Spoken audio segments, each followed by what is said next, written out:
안녕하십니까. 이번 차시에는 모델링 시뮬레이션에서 통계의 역할과 시뮬레이션 실험 설계법에 대해서 학습해 보도록 하겠습니다. 우리가 1차시에서 모델링 시뮬레이션 프로세스에 대해서 다음과 같은 표를 보았습니다. 이 표에서 푸른색으로 칠해진 부분이 실제로 통계와 확률이 관련되는 부분입니다. 실제 모델링 시뮬레이션 활동에서는 모델 내부의 변수들이 확률 변수가 된다는 것과 입력이 확률 변수면 출력값도 확률 변수가 되는 이유 때문에 실제 우리가 모델의 데이터들이 확률 변수가 된다는 겁니다. 또한 실제의 데이터라든지 모델을 검증을 할 때는 통계적 가설 검증법을 사용하게 됩니다. 끝으로 시뮬레이션의 출력을 분석할 때도 실제 통계적인 방법으로 출력을 분석하고 실제로 우리가 해석을 통계적인 방법에 의해서 하게 된다는 겁니다. 우리의 통계 이론이 MNS에 어떻게 적용되는지를 개념적으로 알아보도록 하겠습니다. 자, 우리가 통계에서는 모집 단위 수가 굉장히 많을 때 우리는 그 중에 일부의 표본을 여기서는 N개라고 합시다. 표본을 추출해서 표본 집단을 만들고 표본에서 나온 통계 파라미터, 이 경우에 평균값이 되겠습니다. 표본 평균이죠. 이 값을 가지고 모집단의 통계값을 예측하게 됩니다. 표본 집단에서 이 분산 S라든지 그 다음에 표본의 비율, 비겟 같은 것이 시그마와 P로 추측을 할 수가 있다는 겁니다. 자, MNS에서는 우리가 실제 시스템을 가지고 모델을 만든 모델이 있게 되는데 위에 있는 개념을 적용하기 위해서 실제 시스템을 아주 많은 표본값을 가지고 있는 모집단이라고 생각하고 모델은 그 중에서 일부의 표본을 실제로 생산해낼 수 있는 디바이스라고 생각하면 되겠습니다. 이 경우에 위의 개념을 적용해서 모델에서 나온 실제의 데이터를 가지고 실제 시스템의 예측을 할 수가 있다는 겁니다. 자, 이런 개념으로 우리가 통계에서 사용하는 용어와 MNS의 용어를 다음 표와 같이 유추적으로 이해를 할 수가 있겠습니다. 통계에서 모집단이라고 했을 때는 우리가 MNS에서는 대상 시스템, 모델링 대상 시스템이라고 생각하면 되겠고요. 표본 집단이라고 했을 때는 시뮬레이션 모델을 이야기하고 표본 데이터라고 하는 것은 시뮬레이션 데이터, 표본 추출이라고 하는 것은 시뮬레이션 데이터 수집, 또 N개의 표본을 추출했다는 것은 시뮬레이션을 N번 실행했다고 말할 수가 있고 통계에서 가설 검증은 실제 모델링 시뮬레이션에서는 데이터 모델을 검증하거나 시스템 모델을 검증할 때 그대로 사용이 됩니다. 실제 시스템 모델을 실험을 할 때는 실험 틀이라고 하는 개념을 적용을 하고 있습니다. 실험 틀이라고 하는 것은 대상 시스템 모델이 모델 1, 모델 2, 모델 3과 같이 여러 개의 대안이 있을 때 이 각 모델을 실제로 실험을 하기 위한 모델을 실험 틀 모델이라고 합니다. 실험 틀 모델의 구성은 입력 데이터 발생기, 시뮬레이션 제어기, 통계를 수집하는 데이터 수집기로 구성되어 있습니다. 실제로 입력 데이터 발생기는 실험 시나리오를 실제 발생시키고 실험 설계법에 의해서 나온 데이터를 시스템에 입력하는 역할을 하게 됩니다. 시뮬레이션 제어기는 실제 시뮬레이션 과정에서 생길 수 있는 논리적 오류를 식별하고 필요하다면 시뮬레이션을 중단을 시킬 수가 있습니다. 예를 들면은 실제 내가 측정하는 파라미터 A가 있는데 A는 반드시 양수가 돼야 된다고 하는 것을 논리적으로 시스템 지식으로 알고 있는데 시뮬레이션 과정에서 음수가 나왔다고 하면 시뮬레이션을 중단해야 됩니다. 왜냐하면 그 다음 시뮬레이션이 의미가 없기 때문입니다. 통계를 처리하고 분석하기 위해서 우리는 출력 데이터 수집기를 가지게 되는데 실제 실험을 효율적으로 하기 위해서는 이 시스템 모델과 실험틀 모델을 완전히 분리한 상태에서 여러 가지 다양한 조합으로 결합을 시켜서 시뮬레이션 실험을 하는 것이 가장 효율적입니다.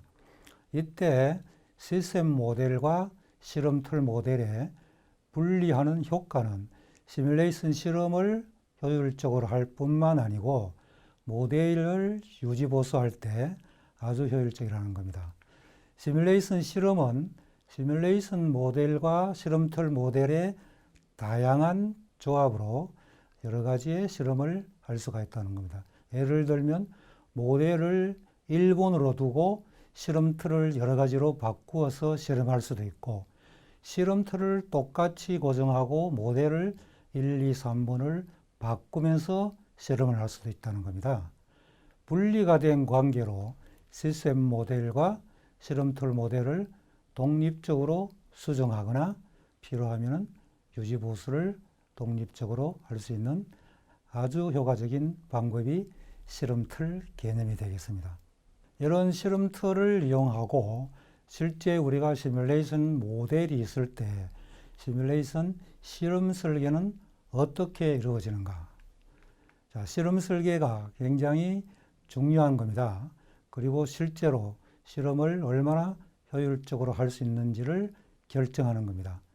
이 그림에서는 실제 시스템 모델에 X가 가해지고 Y가 출력되는데 X가 모든 입력 변수 값의 조합을 다 고려한 X를 집어넣으면 우리는 X와 Y의 관계를 시뮬레이션을 통해서 얻을 수가 있습니다.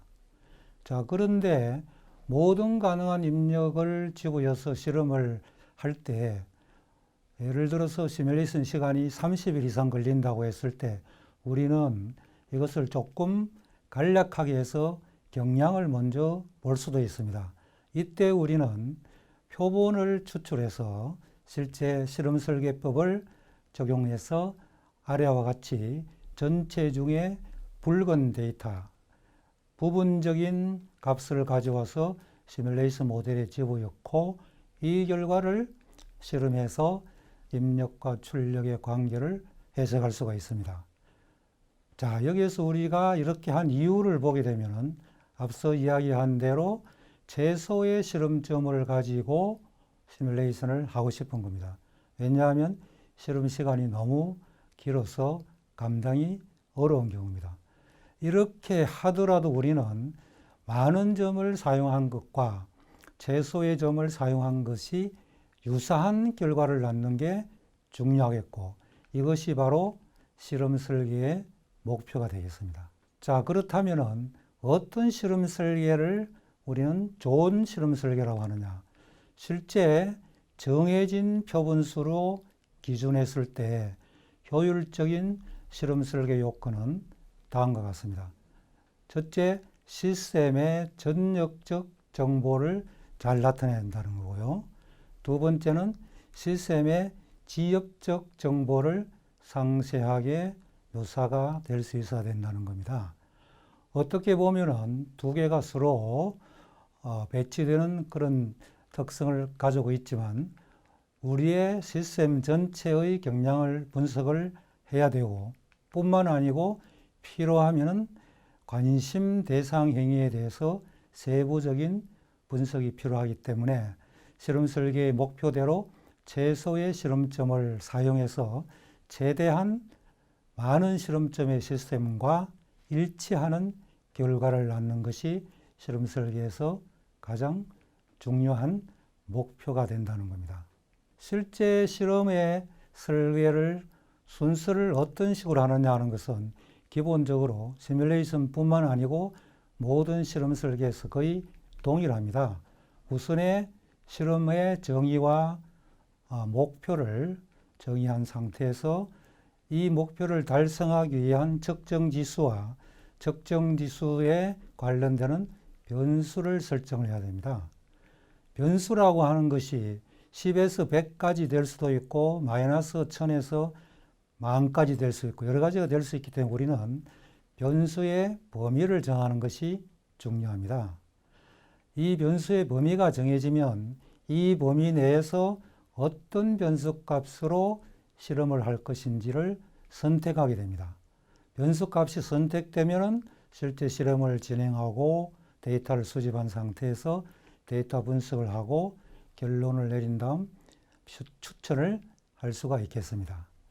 여기에서 실험 설계법이라고 하는 것은 대개 변수를 정하는 과정에서 사용하는 방법들입니다. 모든 방법을 여기다 리스팅을 하지 않았고 대표적으로 고전적인 방법이라든지 컴퓨터 에이디드 메서드, 컴퓨터를 이용한 방법, 또한 공간 충진 방법 몇 가지를 여기에 실제로 예를 들었고 모든 것을 설명할 수는 없지만 여러분이 필요하면 관련 참고 서적을 보면 여러 가지가 잘 나와 있다고 알 수가 있습니다. 우리가 기본적인 개념을 이해하기 위해서 고전적 실험 설계의 대표적인 예를 보고 장단점이 무엇인지를 보도록 하겠습니다. 제일 쉽고도 정확한 것은 풀 팩토리얼 디자인, 경우에 따라서는 FFD라고도 부르는데요. 이 설계는 그림에서 보는 입력이 X1, X2, X3 세 개라고 할 때 모든 가능한 입력을 모두 조합을 시켜서 시뮬레이션을 해본다는 겁니다.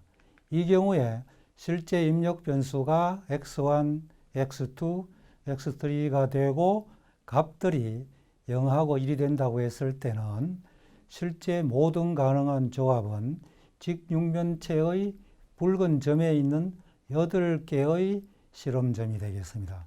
실제로 000에서 001 가서 111까지 8개의 점을 모두 사용해서 실험했을 때 우리는 풀 팩토리얼 디자인이라고 부릅니다. 자, 이 방법은 아주 쉽고도 가장 정확하지만 문제가 되는 것은 너무 많은 실험 횟수로 실제 시뮬레이션 실험 시간이 커진다는 겁니다. 실험 시간이 커진다고 하는 것이 실제로 얼마나 컸냐 하면 실제 조금 복잡한 이산사건 시스템을 실험하기 위해서는 하루는 기본이고 경우에 따라서는 일주일 이상도 걸리게 됩니다. 자, 그러면 모든 것을 다 사용하지 않는 간단한 방법은 실제 모든 가능한 값 중에 일부의 조합만을 사용하는 방법이 있을 수가 있고요. 이 그림에서 본 대로 한 3개 정도의 방법으로 실험점을 추출하게 되는데 왼쪽에 있는 거나 가운데 있는 거나 오른쪽에 있는 것은 모두 다 실험점이 4개입니다. 이 4개는 위에 있는 모든 점의 반밖에 되지 않습니다. 산술적으로는 시뮬레이션 시간이 반밖에 걸리지 않는다고 유추를 할 수가 있습니다. 자, 그러면 이런 좋은 방법이 있다고 하면 우리가 사용을 하면 좋겠는데 문제점이 있습니다. 이 값들을 반을 줄인다고 하더라도 어떤 값을 선택해야지 우리의 실험 설계 목표가 달성이 되는지가 판단을 할 수가 없다는 겁니다. 또 한 가지는 예를 들어서 내가 어떤 시뮬레이션 모델에서 제일 왼쪽에 있는 방법으로 X를 4개를 선택해서 아주 효과적으로 전체의 경향도 잘 나타내었고 내가 원하는 부분에 대해서도 세부적으로 실험을 할 수 있다고 하더라도 시뮬레이션 모델이 바뀌면 앞서 아주 효율적인 4개의 점이 이제는 전혀 효율이 없어질 수가 있다는 겁니다.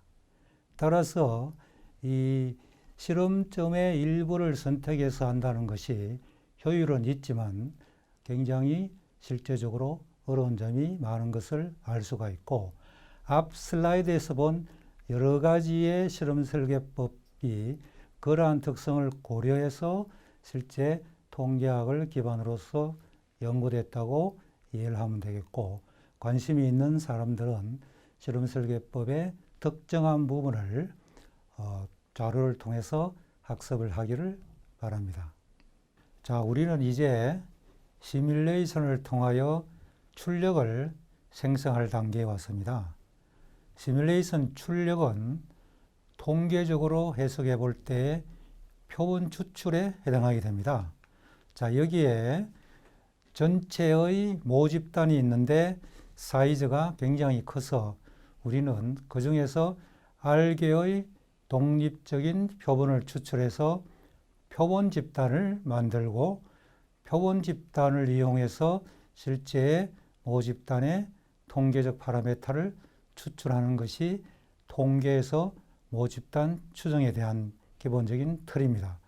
자, 그래서 실제 알개의 독립적인 표본을 추출하는 방법으로 시뮬레이션을 R번 반복을 하게 됩니다. R번 반복되는 이러한 시뮬레이션을 알개의 레플리케이션, 복제 시뮬레이션이라고 부르고, 복제 시뮬레이션에서는 알개의 복제 입력을 필요로 하게 됩니다. 다음 두 개의 슬라이드에서 알개의 복제 입력을 만드는 방법을 설명을 하기로 하겠습니다.